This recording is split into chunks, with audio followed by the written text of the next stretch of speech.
Meeting কৰেছিল এইটো আপোনালোকে দেখিছে, এই সভাখনো দেখিছে, ৰাইজ স্পষ্ট আগৰ যাবৰ লগত আছে। মই ভাবিছিলোঁ লখিমপুৰ চেন যাবক বেয়া পায়, কিন্তু ইমান বেয়া পায় মই জানা নাছিলোঁ। ধুবুৰীৰ ৰাইজে কংগ্ৰেছ কৰ্মীসকলে লখিমপুৰ যাবক ইমানেই বেয়া পায়, দলে দলে কংগ্ৰেছীসকল আহি ইউটিউবত জইন কৰি আছে। কংগ্ৰেছী ভাইসকল মহলা পদ্ধতি চাবৰ এডুকেশ্যনৰ ক্ষেত্ৰত কামৰ কাৰণে, হেল্থ ছেক্টৰত কামৰ কাৰণে, তেওঁৰ পাৰ্লিয়ামেণ্টত বিশিষ্ট ভূমিকাৰ কাৰণে যে ধুবুৰীৰ ৰাইজ আজমল চাবৰ লগত আহি আছে। ধুবুৰী লোকসভাত আজমল হৈ আছে।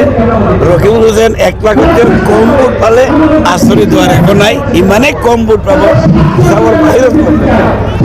আৰু মুখ্যমন্ত্ৰী যেতিয়া ডিক্লেয়াৰ কৰি দিলে যে ৰকিবুল হুছেইন ডাঙৰীয়া নিজিকিলে ধুবুৰীত নাহে, সেইকাৰণে ধুবুৰীৰ ৰাইজে এটা সিদ্ধান্ত লৈছে ৰকিবুল হুছেইনক ইমানেই কম ভোট দিম যাতে এই মুখ্যমন্ত্ৰীজন ইয়াত নাহে।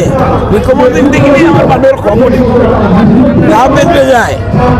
আপুনি এটা অভিযোগ আনিছে যে তেওঁ মানুহৰ লগত কথা পাতিলে চেনিটাইজ ইউজ কৰে, হাতত হেৰি কৰিলে, হাত লগালে। দেখা নাহিলে আপোনালোকে ৰকিবুল হুছেইন ডাঙৰীয়াৰ গাড়ীত চেনিটাইজাৰ থাকে, ইমান ডাঙৰ মিয়াৰ লগত মুছফা কৰিলেই চেনিটাইজাৰ লগায়।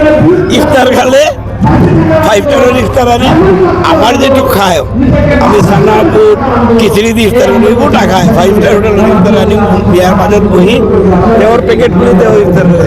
বিয়া ঘিণ কৰে, তেওঁ বেয়া পায়। সেইকাৰণে তেওঁকো ইমানেই উচিত এটা শিক্ষা দিব এইবাৰ ধুবুৰীৰ ৰাইজে। কোনোদিন ৰকিবুল হুছেইন ডাঙৰীয়াৰ দেখাব নোৱাৰিব।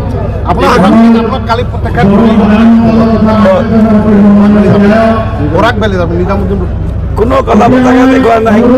পুৰণা ইউডিএফ আৰু নতুন ইউডিএফৰ মাজত সংঘাত, সুজামুদ্দিনে মাতা নাই। জেগাত বহি মই মিটমাট কৰি চব বস্তু শেষ কৰি ৰাতি আহিছোঁ।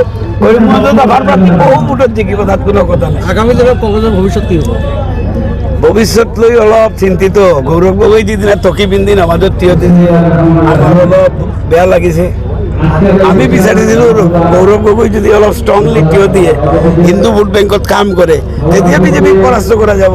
তেওঁ কিয় নামাজত গৈ জনাবই থিয় হ'লে আই ডণ্ট। সেইকাৰণে 8 বছৰতে বেয়া পাইছে তেওঁ। আপুনি যাব লাগে হিন্দু এৰিয়াত, বিজেপিক পৰাস্ত কৰিব লাগে, বিজেপিৰ লগত যুঁজিব লাগে। এই নামাজত থিয় দিলে কি লাভ?